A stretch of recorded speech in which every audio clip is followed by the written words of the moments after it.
Hi hello ಎಲ್ಲರಿಗೂ ನಮಸ್ಕಾರ. Welcome to my YouTube channel Kannadathi Kathasudhe. ನಾನು ನಿಮ್ಮ ರೂಪ ಕನ್ನಡತೆ. ದಯಮಾಡಿ ನಮ್ಮ ಚಾನಲ್ ಸಬ್ಸ್ಕ್ರೈಬ್ ಆಗಿ ಲೈಕ್ ಮಾಡಿ, ಕಮೆಂಟ್ ಮಾಡಿ, ಬೇರೆಯವ್ರಿಗೂ ಶೇರ್ ಮಾಡಿ. ಏತಕ್ಕೆ ನಿನ್ನನ್ನು ಬಯಸಿದ ಹೃದಯ ಭಾಗ 34. ಸಮೃದ್ಧ್ ಇಡೀ ನಿಸರ್ಗದ ಮಡಿಲಲ್ಲಿದ್ದಾರೆ. ಅವರದೇ ಪ್ರಪಂಚ. ಅಲ್ಲಿ ಅವರಿಬ್ಬರು ಬಿಟ್ಟರೆ ಅವರ ಸಂತೋಷಕ್ಕೆ ನೆಮ್ಮದಿಗೆ ಭಂಗ ತರುವರಾರಿಲ್ಲ. ಅವರು ಬಂದು 3 ದಿನ ಜಿಂಕೆಯಂತೆ ವೇಗವಾಗಿ ಕಳೆದು ಹೋಗಿದೆ. ಸಮೃದ್ಧ್ ಮಲಗಿದ್ದವನ ಎದೆಯ ಮೇಲೆ ಮಲಗಿ ಗುಂಡಿ ತೊಡುತ್ತಿದ್ದಾಳೆ. ಏನು ಎಂದವ ಅವಳನ್ನು ಇನ್ನೂ ಬಿಗಿಯಾಗಿ ತಬ್ಬಿ ಅವಳ ಕೊರಳಿನಲ್ಲಿ ಮುಖ ಒದಗಿಸಿದ. ಅದು ಯಾವುದು? ಅದಲ್ಲ ಮತ್ತೆ. ಮತ್ತೆ ಅದು ನಿಂಗೆ ನನಗೆ ಮಾವಿನಕಾಯಿ ತಿನ್ನಬೇಕು ಅನ್ನಿಸ್ತಿದೆ, ತಂದು ಕೊಡಿ. ಅವನೆದೆಯ ಉಗುರಿನಿಂದ ಕೆರೆದು ಕೆರೆದು ಕೇಳಿದ್ಲು. ಅದಕ್ಕೆ ಸಿಟಿಗೆ ಹೋಗಬೇಕು. ಈ ಕಾಡಲ್ಲಿ ಎಲ್ಲಿ ಅಂತ ಹುಡುಕ್ಲಿ? ಅದು ಅಲ್ಲಿ ನೀವು ಕೊಟ್ಟಿದ್ದ ಬುಕ್ ಓದ್ತಿದ್ನಾ, ಅದರಲ್ಲಿ ನೋಡಿದೆ, ಆಸೆ ಆಯಿತು. ಅದಕ್ಕೆ ರೀ ಪ್ಲೀಸ್. ಸರಿ, ನಾನು ನೋಡ್ತೀನಿ. ಇಲ್ಲ, ಇನ್ನೂ 2 ದಿನ ಆಮೇಲೆ ಊರಿಗೆ ಹೋದಾಗ ತೆಕ್ಕೊಡ್ತೀನಿ. ಇವಾಗ ಮಲಗು ಎಂದು ಅವಳನ್ನು ಬೆಡ್ಶೀಟ್ ಒಳಗೆ ಎಳೆದುಕೊಂಡು ಮಲಗಿದ. ಅವನೇ ಮೊದಲು ಎದ್ದು ತಯಾರಾದರೂ ಇನ್ನೂ ಹೇಳಲಿಲ್ಲ. ಇದೆ ನೆಮ್ಮದಿಯ ದಿನಗಳವು ಅವಳ ಪಾಲಿಗೆ. ಇಷ್ಟು ಆಯಾಸ ನಿದ್ರೆ ಆದರೂ ಇಷ್ಟು ಬೇಗ ಎದ್ದು ಏನು ಮಾಡಬೇಕು ಅಮ್ಮೋರು ಎಂದವ ಅವಳ ನೆತ್ತಿಗೆ ಚುಂಬಿಸಿ ಹೊರ ನಡೆದ. ಆಂಟಿ, ತಿಂಡಿ ರೆಡಿ ಮಾಡಿರಿ, ಈಗ ಬರ್ತೀನಿ. ಇದಕ್ಕೆ ಕೇಳಿದರೆ 10 ನಿಮಿಷ ಬರ್ತಾರೆ, ನೀನು ತಿಂಡಿ ಮಾಡು ಅಂತ ಹೇಳಿ ಎಂದು ಅಡುಗೆಯವರಿಗೆ ಹೇಳಿದವ ಫೋನ್ ಹಿಡಿದು ಹೊರ ನಡೆದ. Hello Ravi, can you hear me? Network ಸಿಗುವ ಜಾಗ ಹುಡುಕಿ ಫೋನ್ ಮಾಡುತ್ತಿದ್ದಾನೆ ಸಮೃದ್ಧ್. ಅವನ ಫೋನಿಗೆ ಈಗಾಗಲೇ ಸುಮಾರು 100 ಕರೆಗಳು ಬಂದಿದ್ದರೂ ಅವ ಉತ್ತರ ನೀಡಲಿಲ್ಲ. ಎಸ್ ಸರ್, ಏನಾದರೂ ಸಮಸ್ಯೆನಾ? ನೋ, ನನಗೆ ಮಾವಿನಕಾಯಿ ಬೇಕಿತ್ತು, ಪ್ಲೀಸ್ ಹೇಗಾದರೂ ತರಿಸಿಕೊಡ್ತೀರಾ? ಹೆಂಡತಿಯ ಆಸೆಯ ಈಡೇರಿಸಲು ಬಂದಿದ್ದಾನವ. Okay sir, I will try. ಮತ್ತೇನಾದರೂ ಬೇಕಾ? ಇಲ್ಲ ಪರವಾಗಿಲ್ಲ, ಎಲ್ಲ ಓಕೆ ಎಂದವ ಕರೆ ತುಂಡರಿಸಿದ. ಕಂಪನಿ ಕಡೆಯಿಂದ ಬಂದಿದ್ದ ಒಂದು ಕರೆಗೆ ಉತ್ತರಿಸಲೇಬೇಕಾಗಿ ಅವರಿಗೆ ಕರೆ ಮಾಡಿದ. ಆತನಿಂದ ಬಂದ ಸುದ್ದಿ ಅವನಿಗೆ ಕೋಪ ತರಿಸಿತ್ತು. ಕೇವಲ 2 ದಿನ ಊರಲ್ಲಿ ಇರದ ಕಾರಣ ಇನ್ಕಮ್ ರೇಟ್ ಕುಸಿದಿತ್ತು. ಆದರೂ ಮನೆಯ ಫೋನ್ ಮಾಡದೆ ಇತಿ ಬಂದ. ಅವನು ಮರಳಿ ರೆಸಾರ್ಟ್ಗೆ ಬರುವ ಹೊತ್ತಿಗೆ ಸಮಯ 10 ಗಂಟೆಯಾಗಿತ್ತು. ಆಂಟಿ, ಇತಿ ತಿಂಡಿ ತಿನ್ಲಾ? ಇನ್ನೂ ಮಲಗಿದ್ದಾಳ? ಒಳಗೆ ಬಂದವನೇ ಅವಳ ವಿಚಾರಿಸಿದ. ಇಲ್ಲಪ್ಪ, ಎದ್ದು ಬಂದಿದ್ಲು, ಆದರೆ ನೀನು ಬಂದ ಮೇಲೆ ತಿಂಡಿ ಮಾಡ್ತೀನಿ ಅಂತ ಹೊರಗೆ ಹೋದ್ಲು ಎಂದವರು ತಮ್ಮ ಕೆಲಸ ಮಾಡುತ್ತಿದ್ದರು. ನಾನು ಆಚೆಯಿಂದಾನೇ ಬಂದೆ ಆಂಟಿ. ಅವಳೆಲ್ಲೂ ಇಲ್ಲ? ಆತಂಕದಿ ಕೇಳ್ದ. ಇಲ್ಲಪ್ಪ, ನೀನು ಹೋಗಿ 5 ನಿಮಿಷಕ್ಕೆ ಹೋದ್ಲು. ಅವರಿಗೂ ಭಯವಾಗಿತ್ತು. ಇವಳಿಗೆ ಎಷ್ಟು ಸಲ ಹೇಳಿದ್ದೀನಿ ಒಬ್ಬಳೇ ಹೋಗಬೇಡ ಅಂತ ಎಂದು ಕೋಪ ಮಾಡಿಕೊಂಡವನು, ಆಂಟಿ ಪ್ಲೀಸ್ ನೀವು ಮನೆಯೆಲ್ಲ ಹುಡುಕಿ, ನಾನು ಆಚೆ ನೋಡ್ತೀನಿ. ಅವನ ಗಾಬರಿ ಕಂಡು ಅವರು ಹುಡುಕತೊಡಗಿದ್ರು. ಇತಿ ಇಡೀ ರೆಸಾರ್ಟ್ ಮಾರ್ದನಿಸುವಂತೆ ಕೂಗಿದ. ಅವಳ ಸುಳಿವಿಲ್ಲ. ಅವಳೇನೋ ಚಿಕ್ಕ ಪುಟ್ಟ ಕಾಡೆ, ಕಡಿಮೆ ಅಂದರೂ 100 ಎಕರೆ ಭೂಮಿ. ಮತ್ತು ಕೂಗಿದವನ ಆತಂಕ ಮುಗಿಲು ಮುಟ್ಟಿತ್ತು. ಸಮೃದ್ಧವಳು ಎಲ್ಲೂ ಕಾಣ್ತಿಲ್ಲಪ್ಪ. ಆಂಟಿ ಮಾತು ಇನ್ನೂ ಆತಂಕಕ್ಕೆ ಗುರಿ ಮಾಡಿದ್ವು. ಮತ್ತದೇ ಟವರ್ ಸಿಗುವ ಜಾಗಕ್ಕೆ ಹೋದವ ರವಿಗೆ ವಿಷಯ ತಿಳಿಸಿದ. ಅವರು ಸುತ್ತಮುತ್ತ ಹುಡುಕುವುದಾಗಿ ತಿಳಿಸಿದರು. ಅವರು ಹುಡುಕಲು ಶುರು ಮಾಡಿ ಅರ್ಧ ಗಂಟೆ ಕಳೆದಿತ್ತು. ಕಣ್ಣಲ್ಲಿ ನೀರು ತುಂಬಿಕೊಂಡು ಹುಡುಕ್ತಿದ್ದ ಸಮೃದ್ಧ್ ಅಲ್ಲೇ ದೂರದಲ್ಲಿ ನೀರಿನ ಶಬ್ದ ಕೇಳಿ ಆ ಕಡೆಗೆ ಓಡಿದ. ಅವನ ಆತಂಕಕ್ಕೆ ಕಾರಣವಾದವಳು ನೀರಲ್ಲಿ ಆಡುತ್ತಿದ್ದಾಳೆ. ಜೊತೆಗೆ ಅವಳ ಮುದ್ದು ಮತ್ತೊಂದು ಮಲ.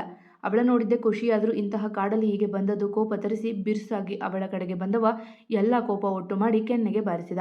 ನಿಂಗೆ ಕಾಮನ್ ಸೆನ್ಸ್ ಅನ್ನೋದು ಒಂಚೂರಾದ್ರೂ ಇದೆಯಾ? ನೀನೇನಂತ ಅಂದ್ಕೊಂಡಿದ್ಯಾ? ಇದೇನು ಹಳ್ಳಿ ಅಥವಾ ಸಿಟಿನಾ? ನೀವು ಹೋದ ಕಡೆ ಜನ ಇರ್ತಾರೆ ಅಂತ ನಾನು ಸುಮ್ಮನೆ ಆಗೋಕೆ? ಅವತ್ತಿಗೆ ಯಾರಿಗೂ ಹೇಳದೆ ಹೋಗಿ ತಲೆನೋವು ತಂದಿದ್ದೆ, ಇವತ್ತು ಅದನ್ನೇ ಮಾಡಿದೀಯಾ? ನಿಂಗೆ ಇನ್ನೂ ಯಾವ ಥರ ಹೇಳಬೇಕು? ಏನಾದರೂ ಹೆಚ್ಚು ಕಡಿಮೆ ಆದರೆ ಯಾರ ಗತಿ? ನಿಂಗಾಗಿ ಎಲ್ಲ 5-6 ಜನ ಇಲ್ಲಿ ನಾನು ಎಲ್ಲ ತಲೆ ಕೆಡಿಸ್ಕೊಂಡು ಹುಡುಕ್ತಿದ್ರೆ ನೀನು ಚಿಕ್ಕ ಮಕ್ಕಳ ಥರ ಇಲ್ಲಿ ಕುಣಿತಿದೀಯಾ? ಒಂಚೂರು ದೊಡ್ಡವರ ಥರ ಬಿಹೇವ್ ಮಾಡೋದು ಕಲಿ. ಇವಾಗ ನೀನು ಒಬ್ಬಳೇ ಅಲ್ಲ, ಹೊಟ್ಟೆಯಲ್ಲಿ ನನ್ನ ಮಗು ಇದೆ.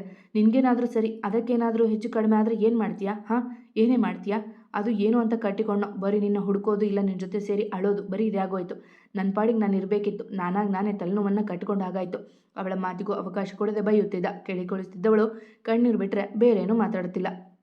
ಅಳಬೇಡ, ಮುಚ್ಚು ಏನು ಕೇಳಿದ್ರು ಅಳೋದೆ, ಏನು ಹೇಳಿದ್ರು ಅಳೋದೆ. ಅದನ್ನು ಬಿಟ್ಟರೆ ಏನು ಗೊತ್ತಿಲ್ವಾ? ಉಸಿರು ಬಿಡಬೇಡ ನೀನು ಅಳು ನೋಡಿದ್ರೆ ಇರಿಟೇಟ್ ಆಗುತ್ತೆ ನನಗೆ. ಅಳುತ್ತಾ ತಿರುಗಿ ಹೇಳುತ್ತಿದ್ದಂತೆ ಬಾಯಿ ಮೇಲೆ ಕೈ ಇಟ್ಟು ಅಳು ನಿಯಂತ್ರಿಸಿಕೊಂಡ್ಳು. ಇವತ್ತು ಊರಿಗೆ ಹೋಗೋಣ, ನನಗೂ ಸಾಕಾಯಿತು. ನೆಮ್ಮದಿ ಇರಲಿ ಅಂತ ಇಲ್ಲಿ ಬಂದರೆ ಇಲ್ಲೂ ನೆಮ್ಮದಿ ಇಲ್ಲ. ಇಲ್ಲಿಗೆ ಬರಬೇಕು ಅಂದಿದ್ರೆ ನಾನೇ ಕರ್ಕೊಂಬರ್ತಿದ್ದೆ. ಅದನ್ನು ಬಿಟ್ಟು ಎಂದವ ಅವಳ ಅಪ್ಪಣೆಗೂ ಕಾಯದೆ ಕೈ ಹಿಡಿದು ಎಳೆದುಕೊಂಡು ನಡೆದ. ಮೆಲ್ಲಗೆ ಬಗ್ಗಿ ಅಲ್ಲಿಂದ ಒಂದು ಮಲವು ಕೈಗೆತ್ಕೊಂಡ್ಳು. ನೀನೇ ದಂಡ, ಅವನು ಕರ್ಕೊಂಡು ಬರಬೇಕಾ? ಮತ್ತು ಅವು ಎಲ್ಲಾದರೂ ಹೋದರೆ ಮತ್ತೆ ಅವನು ಹುಡ್ಕೊಂಡು ಹೋಗು, ನಾನೇನು ಹುಡ್ಕೊಂಬರ್ತೀನಿ ಎಂದು ಗದರಿದ. ಆದರೂ ಅವಳು ಆ ಮೊಲವನ್ನು ಕೈ ಬಿಡಲಿಲ್ಲ. 15 ನಿಮಿಷಕ್ಕೆ ರೆಸಾರ್ಟ್ ಸೇರಿದ್ರು. ನಡಿ, ಎಲ್ಲ ಪ್ಯಾಕ್ ಮಾಡ್ಕೊ, ಇವತ್ತೇ ಹೊರಡೋಣ ಎಂದವ ಅವಳನ್ನು ರೂಮಿಗೆ ಕಳಿಸಿ ಮತ್ತೆ ರವಿ ಕರೆ ಮಾಡಲು ಹೋದ. ಅವಳು ಸಿಕ್ಕ ವಿಚಾರ ಕೇಳಿ ತೊಂದರೆ ಕೊಟ್ಟಿದ್ದಕ್ಕೆ ಕ್ಷಮೆ ಕೇಳಿದ. ಇತ್ತ ರೂಮಿಗೆ ಬಂದವಳು ಬಾತ್ರೂಮ್ ಸೇರಿದ್ಲು. ಕಾರಣ ಅವಳ ಅಳು ಇನ್ನೊಬ್ಬರಿಗೆ ಕೇಳಿಸಬಾರದಲ್ವೇ? ಅಳುವಷ್ಟು ಹೊತ್ತು ತನ್ನ ಕಂದ ಸುಸ್ತು ಎಂದಾಗ ಹೊರ ಬಂದಳು. ನೋಡಿದ್ಯಾ ಮುದ್ದು, ಇಲ್ಲಿಗೆ ಬಂದಾಗ ಅವ್ರು ಎಷ್ಟು ಚಂದ ನೋಡ್ಕೋತಿದ್ರು, ಇವಾಗ ಬೈತಾರೆ. ನಾನೇನು ತಪ್ಪು ಮಾಡಿದ್ನಾ? ಹ್ಞೂ ಮತ್ತೆ ತಪ್ಪೆ. ಯಾಕೆ ಅಂತ ಕೇಳು, ನಾನು ಬದುಕಿರೋದೇ ತಪ್ಪಲ್ವಾ? ಹುಟ್ಟಿದಾಗಿನಿಂದ ಎಲ್ಲರಿಗೂ ಭಾರ ಆಗಿದ್ದೀನಲ್ಲ, ಅದು ತಪ್ಪಲ್ವಾ? ಮತ್ತೆ ಅವರಿಗೆ ಹೇಳದೆ ಹೋದರೆ ತಪ್ಪಲ್ವಾ? ಮತ್ತೆ ನಾನು ಒಬ್ಬಳೇ ಹೋಗಿ ಸತ್ತಿದ್ರು ಅವ್ರಿಗೇನಾಗ್ತಾ ಇರಲಿಲ್ಲ ಮುದ್ದು. ನಾನು ಅವರ ಪಾಪ ಇಟ್ಕೊಂಡಿದ್ದೀನಲ್ಲ, ಅದಕ್ಕೆ. ಮತ್ತೆ ಅವರ ಪಾಪಗೆ ನೋವಾಗಬಾರ್ದಲ್ವಾ? ನನಗೆ ನೋವಾದ್ರೂ ನಡೆಯುತ್ತೆ. ಯಾಕೆ ಹೇಳು, ಇತಿ ಸ್ಟ್ರಾಂಗ್ ಗರ್ಲ್ ಅಲ್ಲಲ್ಲ, ವೇಸ್ಟ್ ಗರ್ಲ್. ಅವಳು ಯಾರಿಗೂ ಬೇಡವಾದವಳು, ಬರೀ ಅಳೋಳು. ಅವಳು ಅಗ್ರಿಮೆಂಟ್ ಹೊರ ಹಾಕಿದ್ದು ನಾನು ಪ್ರೆಗ್ನೆಂಟ್ ಅಂತ ಗೊತ್ತಾದ ಮೇಲೆ ಅಲ್ವಾ? ನಾನೇ ದಡ್ಡಿ. ಅದನ್ನೆಲ್ಲ ತಿಳಿದುಕೊಳ್ಳಿಲ್ಲ. ನಾನು ಅಳಲ್ಲಪ್ಪ, ಅವ್ರಿಗೆ ಹಿಂಸೆ ಆಗುತ್ತಂತೆ. ಆದ್ರೆ ನಂಗೆ ಅಳು ಬರುತ್ತಲ್ಲ. ಆದರೂ ಅಳಲ್ಲ ನಾನು. ಇರಲಿ ಬಿಡು, ಇಷ್ಟು ದಿನಾನೇ ಯಾರಿಗೂ ಬೇಡವಾಗಿ ಬದುಕಿದ್ದೀನಿ, ಇನ್ನು ಮುಂದೆ ಕೂಡ ಹಾಗೆ ಬದುಕ್ತೀನಿ. ಅವರೇ ಹೇಳಿದ್ರಲ್ಲ ನಾನು ತಲೆನೋವು ಅಂತ. ಪಾಪ ನನ್ನಿಂದ ಅವ್ರಿಗೆ ಬರೀ ಟೆನ್ಷನ್. ನಾನು ಅವ್ರಿಗೂ ಬೇಡವಾದೆ ನೋಡು. ಯಾರಿಗೂ ನನ್ನ ಜೊತೆ ಚೆನ್ನಾಗಿರೋಕ್ಕಾಗಲ್ಲ. ನಾನು ಎಲ್ಲರಿಗೂ ನೋವು ಮಾಡ್ತೀನಲ್ವಾ? ಆದರೂ ನಾನು ಯಾಕೆ ಸೂಸೈಡ್ ಮಾಡ್ಕೊಳ್ಳಿಲ್ಲ? ಅವರೆಲ್ಲ ಅಷ್ಟು ಹಿಂಸೆ ಮಾಡಿದ್ರು ಯಾಕೆ ಬದುಕಿದೆ? ಸಾಯಬೇಕಿತ್ತು. ಎಲ್ಲರೂ ನೆಮ್ಮದಿಯಿಂದ ಬರೋರು. ಚಿಕ್ಕಮ್ಮ ಕೊಲೆ ಯತ್ನ ಮಾಡಿದಾಗ ಸತ್ತಿದ್ರೆ ಎಷ್ಟು ಚಂದ ಇರ್ತಿತ್ತು. ಅಪ್ಪ ಅಮ್ಮ ಅಳೋರು, ಮತ್ತೆ ಮಗು ಆಗ್ತಿತ್ತು. ಆದರೆ ಇವಾಗ ಸಾಯಲ್ಲಪ್ಪ. ನಮ್ಮಮ್ಮ ಇದ್ದಾರೆ ಹೊಟ್ಟೆಲಿ. ಒಂದ್ಸರಿ ಅವರಿಗೆ ಸಾವಿಗೆ ನಾನು ಕಾರಣ ಅಂತ ಕೊರಗಿದ್ದೀನಿ. ಮತ್ತೊಮ್ಮೆ ಆ ತಪ್ಪು ಮಾಡಲ್ಲ. ಮತ್ತೆ ಅವ್ರು ಹೊಡೆದ್ರು ಅಲ್ವಾ, ತುಂಬ ನೋವಾಗುತ್ತೆ ಗೊತ್ತಾ? ಮತ್ತೆ ನೀನು ನನ್ನ ಬಿಟ್ಟು ಹೋಗ್ತೀಯಾ? ಮತ್ತೆ ಈ ಹೊಸ ಫ್ರೆಂಡ್ ಗಾಯ ಮಾಡ್ಕೊಂಡಿದ್ದಾನಲ್ಲ, ಇವನು ನನ್ನ ಬಿಟ್ಟು ಹೋಗ್ತಾನಾ? ಇವನಿಗೆ ಹೊಸ ಹೆಸರಿರ್ಬೇಕಲ್ಲ. ಹಾಂ, ನಿನ್ನೆ ಸಮೃದ್ಧಿ ಹೇಳಿದ ಪೆದ್ದು ಅಂತ ಇಡೋಣ. ಆಯಿತು. ಲೋ ಮುದ್ದು, ಹೊಟ್ಟೆ ಹಸಿತಿದೆ ಕಣೋ, ಯಾರಂಗೆ ಕೇಳಲಿ? ಸಮೃದ್ಧಿ ಮಾತ್ರ ಕೇಳಲ್ಲಪ್ಪ. ಬೆಳಗ್ಗೆ ಮಾವಿನಕಾಯಿ ಕೇಳಿದೆ ಅಂತ ಇನ್ನೂ ಕೋಪ ಇರುತ್ತೆ. ಮಾಡೋ ಕೆಲಸ ಎಲ್ಲ ಬರೀ ತಿನ್ನುತ್ತೆ ಅಂತ. ನೀರಿದೆಯಲ್ಲ, ಕುಡಿದಿರ್ತೀನಿ, ನನಗೇನು ಹೊಸದಾ? ಆದರೂ ಯಾಕೆ ಅಂತ ಕೇಳಬೇಕಿತ್ತಲ್ವಾ ಎಂದು ಮೊಲಗಳನ್ನು ತೊಡೆಯ ಮೇಲೆ ಕೂಡಿಸ್ಕೊಂಡು ಮಾತನಾಡುತ್ತಿದ್ದಳು. ಕಣ್ಣಲ್ಲಿ ನೀರಿಲ್ಲ ಬಿಡಿ, ಎಷ್ಟಂತ ಬರಲು ಸಾಧ್ಯ? ಮಾತನಾಡುತ್ತಾ ಹಾಗೆ ಮಲಗಿಬಿಟ್ಲು. ಬೆಳಗ್ಗೆ ಏನು ತಿಂದಿರಲಿಲ್ಲ ಅಲ್ವಾ? ಅದಲ್ಲದೆ ನಡೆದು ಆಯಾಸ ಆಗಿದೆ. ಅತ್ತು ಬಳಲಿದ್ದಾಳೆ. ಸಾನು ಅವರೇ, ಏನ್ರಿ ನೀವು? ನಾನು ಕಂಡ್ರು ಮಾತಾಡಿಸ್ದೆ ಹೋಗ್ತಾ ಇದ್ದೀರಾ? ಯಾಕ್ರಿ? ಸಿನಿಮಾ ಹಾಲ್ನಲ್ಲಿ ಕಂಡ್ರು ಕಾಣದಂತೆ ಕುಳಿತಿದ್ದ ಸಾನುವನ್ನು ಕೇಳಿದ ಋತ್ವಿಕ್. ನಮಿತಾ ಸಹ ಬಂದಿದ್ಲು. ಯಾಕ್ರಿ ಮಾತಾಡಿಸ್ಬೇಕು? ಡ್ರಾಪ್ ಕೋಡ್ನ ಕಾರಣಕ್ಕೆ ನೀವು ಥ್ಯಾಂಕ್ಸ್ ಹೇಳಿದ್ರೆ ಅಲ್ಲಿಗೆ ಮುಗಿತಲ್ವಾ? ಮತ್ತೇನು? ಅವನ ಕಣ್ಣನ್ನೇ ನೋಡಿ ಕೇಳಿದವಳು ಏನನ್ನು ಹುಡುಕುತ್ತಿದ್ಲು. ಅದು ಹಾಗಲ್ಲ. ಮತ್ತೆ ಹೇಗೆ? ಅದು ನಾವಿದ್ರು ಫ್ರೆಂಡ್ಸ್ ಅಲ್ವಾ? ಸಿಕ್ಕಾಗ ಹಾಯ್ ಹೇಳಬೇಕು, ಹೌದಾ? ಹಾಯ್ ಋತ್ವಿಕ್ ಅವರೇ, ಹೇಗಿದ್ದೀರಾ? ಸಾನು ಅವರೇ, ನಾನು ಹಾಗಲ್ಲ ಹೇಳಿದ್ದು. ಮತ್ತಿನ್ನೇಗೆ? ಅದು ಏನಿಲ್ಲ ಬಿಡಿ. ಹೌದು, ನಿಮ್ಮ ಜಿ ಎಫ್ ಎಲ್ಲಿ? ಅವಳು ಬಂದಿಲ್ಲ, ತಡವರಿಸಿದ ಹುಡುಗ. ಸರಿ, ಮೂವಿ ನೋಡಿ ಎಂದವಳು ಅವನನ್ನು ಕಾಡಲೆಂದೇ ನಿಂತಿದ್ದಾಳೆ. ಇವರ ಮೇಲೆ ಫೀಲಿಂಗ್ಸ್ ಇದೆ ಅಂತ ಹೇಳ್ಕೊಳ್ಳೋಣ ಅಂದರೆ ಇವರಿಬ್ಬರು ಮಾತಾಡೋಕ್ಕೆ ಸಿಗಲ್ಲ ಎಂದವ ಸಿನಿಮಾ ಕಡೆ ಗಮನ ಕೊಟ್ಟ. ಇಬ್ಬರ ಸಂಭಾಷಣೆ ಕೇಳಿಯೂ ಕೇಳದಂತೆ ಕುಳಿತಿದ್ಲು ಅವರಿಬ್ಬರ ಪಾಲಿನ ಪಾರಿವಾಳ ನಮಿತಾ. ಅವಳ ಜೋಡಿ ಪಾರಿವಾಳ ಎಲ್ಲಿದೆಯೋ? ಛೇ, ಇವರಿಬ್ಬರು ಎಲ್ಲಿ ಸತ್ರು ಅಂತಲೇ ಗೊತ್ತಾಗ್ತಿಲ್ಲ. ಅಟ್ಲೀಸ್ಟ್ ಇವರ ಲೊಕೇಶನ್ ಟ್ರೇಸ್ ಮಾಡೋಕ್ಕೂ ಆಗ್ತಿಲ್ಲ. ಅವರದೇ ಆದ ಜಾಗದಲ್ಲಿ ಸೇರಿದ್ರ ನಿತಿನ್, ಮಾನು, ರೇಖಾ, ತೇಜಸ್ವಿ ದುಷ್ಟರ ಒಕ್ಕೂಟ ಒಂದಾಗಿದೆ. ಅವನ ಮೊಬೈಲ್ GPS ಟ್ರೇಸ್ ಮಾಡ್ಬೋದಲ್ವಾ? ಮಾನುವಿನ ಸಲಹೆ. ಅತಿ ಬುದ್ಧಿವಂತೆ ಅವಳು. ಅವ ನಮಗಿಂತ ಬುದ್ಧಿವಂತ. ಎಲ್ಲ ಆಫ್ ಮಾಡ್ಕೊಂಡಿದ್ದಾನೆ. ನೆಟ್ವರ್ಕ್ ಸಹ ಟ್ರೇಸ್ ಆಗ್ತಿಲ್ಲ. ಒಮ್ಮೆ ಸಿಕ್ಕು ಬಿಡಲಿ ಎಂದ ಎಲ್ಲ ತನ್ನ ಪ್ರಯತ್ನ ಮಾಡಿದ್ದವ. ಮತ್ತೆ ಈಗ ಏನು ಮಾಡೋದು? ಹೇಗಾದರೂ ಅವರ ಜಾಗ ಪತ್ತೆ ಮಾಡಬೇಕಲ್ವಾ? ತೇಜಸ್ವಿ ನೋಡಿದ್ರು. ಅವರ ಫೋನ್ ಒಮ್ಮೆ ಆನ್ ಆದರೆ ಸಾಕು ಎಂದು ನಿತಿನ್ ಹೇಳುತ್ತಿದ್ದಂತೆ ಅವನಿಗೆ ಕರೆ ಬಂತು. ಸರ್, ನೀವು ಹೇಳಿದ್ದ 2ರಲ್ಲಿ 1 ಸಿಮ್ ನೆಟ್ವರ್ಕ್ ಸಿಕ್ಕಿದೆ, ಲೊಕೇಶನ್ ಕಳಿಸ್ತೀನಿ ಎಂದನವ. ನಿತಿನ್ಗೆ ಈಗ ಸ್ವರ್ಗಕ್ಕೆ 3 ಗೇಣು. ಎಸ್, ಐ ಗಾಟ್ ಇಟ್ ಎಂದವ. ಅವರು ಮೂವರಿಗೂ ತಪ್ಪು ಅಡ್ರೆಸ್ ಕೊಟ್ಟು ತಾನು ಸರಿಯಾದ ಅಡ್ರೆಸ್ ಹಿಡಿದು ನಡೆದ. ವ್ಯಂಗ್ಯವಾದನಗೆ ಹೊತ್ತು. ಸಮೃದ್ಧಿ ಮರಳಿ ರೂಮಿಗೆ ಬಂದಾಗ ಬೆಡ್ ಮೇಲೆ ಮುದುಡಿ ಮಲಗಿದ್ಲು ಇತಿ. ಅವಳ ಕಾಲ ಬಳಿ ಮುದ್ದು ಕುಳಿತಿದ್ರೆ ಅವಳ ತಲೆಯ ಬಳಿ ಪೆದ್ದು ಕುಳಿತಿದ್ದ. ನೋಡಿದವನ ಮುಖದಲ್ಲಿ ಮಂದಹಾಸ ಮೂಡಿತ್ತು. ಹಾಗೆ ಅವಳ ಕಾಲಲ್ಲಿ ಮುಳ್ಳು ಚುಚ್ಚಿದ ಗಾಯ ನೋಡಿದವನ ಮುಖ ಮೇಲನಗು ತಾನಾಗೆ ಮಾಸಿತ್ತು. ಚಪ್ಪಲ್ ಹಾಕೊಂಡು ಹೋಗೋಕ್ಕಾಗಲ್ಲ ಇವಳಿಗೆ, ನೋಡಿ ಎಷ್ಟು ದೊಡ್ಡ ಗಾಯ ಆಗಿದೆ ಎಂದವ ಫಸ್ಟ್ ಏಡ್ ಬಾಕ್ಸ್ ಹುಡುಕಿದ. ಚಂಗನೆ ಬಂದು ಅವನ ಕೈ ಸೇರಿತು ಮುದ್ದು. ಏನು ಮುದ್ದು, ನಿನ್ನ ಚಿಕ್ಕ ಗೆಳತಿಯಲ್ಲಿ ಕರ್ಕೊಂಡು ಹೋಗಿದ್ಲೋ? ಇದೇನು ಹೊಸ ಮೊಲ ಬೇರೆ ತಂದಿದ್ದೀರಾ? ಅವನಿಗೆ ನಾನು ಪರಿಚಯ ಇಲ್ಲ ಅಲ್ವಾ? ಹೆದರ್ತಾನೆ ಎಂದವ ಲಕ್ಷ ಪೆದ್ದುವಿನ ಕಾಲಿನ ಕಡೆ ಹೋಯಿತು. ಅದರ ಕಾಲಿಗೂ ಗಾಯವಾಗಿದೆ. ಜೊತೆಗೆ ಅದಕ್ಕೆ ಕಟ್ಟಿರೋದು ತನ್ನ ಹೆಂಡತಿಯ ಸೀರೆಯ ತುಂಡನೆ. ಮುದ್ದುವನ ಪಕ್ಕಕ್ಕೆ ಇಟ್ಟುವ ಬಾಕ್ಸ್ ತೆಗೆದುಕೊಂಡು ಅವಳ ಕಾಲಿನ ಬಳಿ ಬಂದ. ಅವನೇ ಮೃದುವಾಗಿ ಸವರಿ ಬ್ಯಾಂಡೇಜ್ ಹಾಕಿದ್ರೂ ಎಚ್ಚರವಾಗಲಿಲ್ಲ ಅವಳಿಗೆ. ಇನ್ನೂ ಅರ್ಧ ಗಂಟೆ ಕಾದವ ಎಚ್ಚರಿಸಲು ಮುಂದಾದ. ಅದಾಗಲೇ 1 ಗಂಟೆ ಊಟ ಮಾಡಬೇಕಲ್ಲ. ನೋಡು, ಬರೀ ಅಳೋದೇ ಮಾಡ್ತಾಳೆ. 10 ಕಣ್ಣು ಹೇಗೆ ಊದ್ಕೊಂಡಿವೆ. ನನ್ನ ಮಾತೇ ಕೇಳಲ್ಲ. ಕೋಪದಲ್ಲಿ ಹೊಡೆದು ಬಿಟ್ಟೆ. ಸಾರಿ ಕಣೆ. ಬೈದರೂ ಪರವಾಗಿಲ್ಲ, ಕೈ ಮಾಡಬಾರ್ದಿತ್ತು. ತುಂಬ ನೋವಾಯ್ತೇನೋ. ಮತ್ತೇನೇನೋ ಬೈದೆ. ಆಫೀಸ್ ಟೆನ್ಷನ್ ಬೇರೆ ಇತ್ತು. ಎಲ್ಲವನ್ನ ನಿನ್ನ ಮೇಲೆ ಹಾಕ್ಬಿಟ್ಟೆ ಎಂದವ ಅವಳ ಜೊತೆ ಮಾತನಾಡಿ ಹಣೆಗೊಂದು ಮುಟ್ಟಿಟ್ಟ. ಸ್ವಲ್ಪ ಮಿಸುಕಾಡಿ ಎದ್ದವಳಿಗೆ ತಲೆ ಸುತ್ತುತ್ತಿದೆ. ಹೊಟ್ಟೆ ಚುರುಗುಡ್ತಿದೆ. ಮೊನ್ನೆಷ್ಟೇ ಹಸಿವು ತಡೆಯೋಕ್ಕಾಗಲ್ಲ ಸಮೃದ್ಧಿ ಎಂದವಳು ನೀರಿನಿಂದ ಹೊಟ್ಟೆ ತುಂಬಿಸಿಕೊಂಡಿದ್ದಾಳೆ. ಕಣ್ಣು ಬಿಟ್ಟಾಗ ಕಂಡ ಗಂಡನ ನೋಡಿ ಮನಸ್ಸು ಅರಳಿದರೂ ಅವನ ಕಟ್ಟುನುಡಿಗಳ ನೆನಪು ಮಾಡಿತು ಬುದ್ಧಿ. ನಿಧಾನ. ಸಾರಿ ಕಣೆ, ಅದು ಆಫೀಸ್ ಟೆನ್ಷನ್ ಇತ್ತು. ತುಂಬ ನೋವಾಯ್ತಾ? ಊಟ ಮಾಡೋಣ ಬಾ ಎಂದು ಅವಳ ಕೈ ಹಿಡಿದ. ನನ್ನ ಕಡೆಯಿಂದನೂ ಸಾರಿ ಸಮೃದ್ಧಿ, ನಿಮಗೆ ಬರೀ ಟೆನ್ಷನ್ ಕೊಟ್ಟಿದ್ದಕ್ಕೆ. ಊಟ ಬೇಡ, ಹೊಟ್ಟೆ ಹಸಿವಿಲ್ಲ ಎಂದವಳು ತನ್ನ ಕಣ್ ತಪ್ಪಿಸಿ ಪೆದ್ದು ಕೈಗೆ ತೆಗೆದುಕೊಂಡ್ಳು. ಏನು ಹಸಿವಿಲ್ಲವ? ಬೆಳಗ್ಗೆನೂ ಏನೂ ತಿಂದಿಲ್ಲ, ಈಗೂ ತಿನ್ನಲ್ಲ ಅಂದರೆ ಹೇಗೆ? ಸ್ವಲ್ಪ ಊಟ ಮಾಡು ಬಾ, ಓಲೈಸುವ ಧ್ವನಿಯಲ್ಲಿ ಕರೆದ. ಇಲ್ಲ ಸಮೃದ್ಧ್, ಇಲ್ಲೇನು ಕೆಲಸ ಇಲ್ವಲ್ವಾ? ಹೊಟ್ಟೆ ಹಸಿಯಲ್ಲ, ಪರವಾಗಿಲ್ಲ, ನೀವು ಊಟ ಮಾಡಿ, ಅಷ್ಟರಲ್ಲಿ ನಾನು ಬ್ಯಾಗ್ ಪ್ಯಾಕ್ ಮಾಡ್ತೀನಿ. ಬೆಡ್ನಿಂದ ಎದ್ದು ನಿಲ್ಲುವುದರಲ್ಲಿ ತಲೆ ತಿರುಗುತ್ತಿದೆ.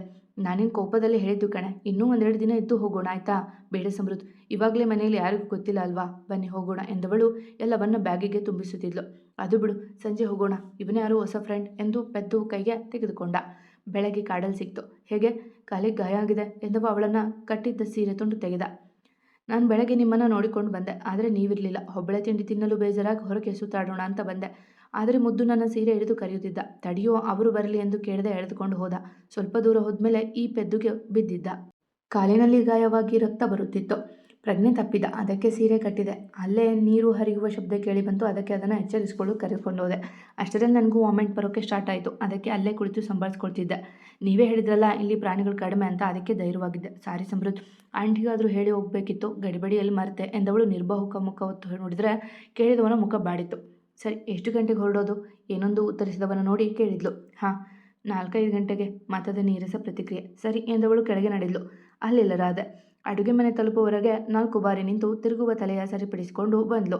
ಏನಮ್ಮೈತಿ, ನಿನ್ನ ಗಂಡನಿಗಾದರೂ ಹೇಳಿ ಹೋಗ್ಬೇಕಲ್ವಾ? ಅವನು ತುಂಬ ಹೆದರ್ಕೊಂಡಿದ್ದ. ಅಡುಗೆ ಮನೆಗೆ ಬಂದಾಗ ಇತಿಯ ಪ್ರಶ್ನಿಸಿದ್ರು ಆಂಟಿ. ಕ್ಷಮಿಸಿ ಆಂಟಿ, ಏನೋ ಹಾಗೆ ಹೋಗ್ಬಿಟ್ಟೆ. ಊಟ ಆಯಿತಾ? ಅವರ ಕೆಲಸಕ್ಕೆ ಕೈ ಜೋಡಿಸಿದ್ಲು. ಆಯಿತು ಕಣಮ್ಮ, ನಿನ್ನ ಗಂಡನನ್ನು ಕರೆ, ಅವನು ಬೆಳಗ್ಗೆ ಏನೂ ತಿಂದಿಲ್ಲ. ಸರಿ ಆಂಟಿ ಎಂದವಳು ಮತ್ತು ಮೆಟ್ಟಿಲು ಹತ್ತಿ ರೂಮಿಗೆ ಬರುವಾಗ 3 ಕಡೆ ನಿಂತು ಬಂದ್ಲು. ಸಮೃದ್ಧ್, ಊಟಕ್ಕೆ ಬನ್ನಿ, ಬೆಳಗ್ಗೆ ಏನೂ ತಿಂದಿಲ್ಲ ಅಂತೆ. ಬಾಗಿಲನೇ ನಿಂತು ಕರೆದ್ಲು. ನೀನು ತಿಂದಿಲ್ಲ? ಬೇಸರದಲ್ಲೇ ನೋಡಿದ. ನಾನು ಇಲ್ಲೇ ಇದ್ದೆ, ಮಲಗಿದ್ದೆ, ನನಗೆ ಹಸಿವಿಲ್ಲ. ನೀವು ಓಡಾಡಿ ಕೆಲಸ ಮಾಡಿದ್ದೀರ, ಬನ್ನಿ. ಅವನತ್ತ ನೋಡದೆ ನುಡಿದ್ಲು. ನೀನು ಒಬ್ಬಳೇ ಕಣೆ? ಅಲ್ಲ ಕಣೆ, ಹೊಟ್ಟೆಯಲ್ಲಿ ಪಾಪು ಇದೆ, ಅದಕ್ಕಾಗಿ ಊಟ ಮಾಡಬೇಕಲ್ವಾ? ಅವನ ಮಾತನ್ನು ಮತ್ತೆ ತಪ್ಪಾಗಿ ಅರ್ಥೈಸಿಕೊಂಡ್ಳು. ಅವನ ಮಗುವಿಗಾಗಿ ಊಟ ಮಾಡು ಎನ್ನುತ್ತಿರುವ ಎಂದು. ಸರಿ ಬನ್ನಿ, ನಾನು ಊಟ ಮಾಡ್ತೀನಿ ಎಂದವಳು ಮೆಲ್ಲಗೆ ನಡೆಯುತ್ತೆ ಕೆಳಗೆ ಬಂದ್ಲು. ಅವನು ಖುಷಿಯಿಂದ ಬಂದ. ಇನ್ನೂ ಸ್ವಲ್ಪ ಹಾಕಿಸ್ಕೊ, ಇಷ್ಟೇ ತಿನ್ಬೇಡ, ಹೊಟ್ಟೆ ಹಸಿವಿದ್ರೂ 2 ಚಪಾತಿ ತಿಂದವಳಿಗೆ ನುಡಿದ. ಬೇಡ ಸಮೃದ್ಧ್, ನಾನಿವತ್ತು ಏನೂ ಕೆಲಸ ಮಾಡಿಲ್ಲ ಅಲ್ವಾ?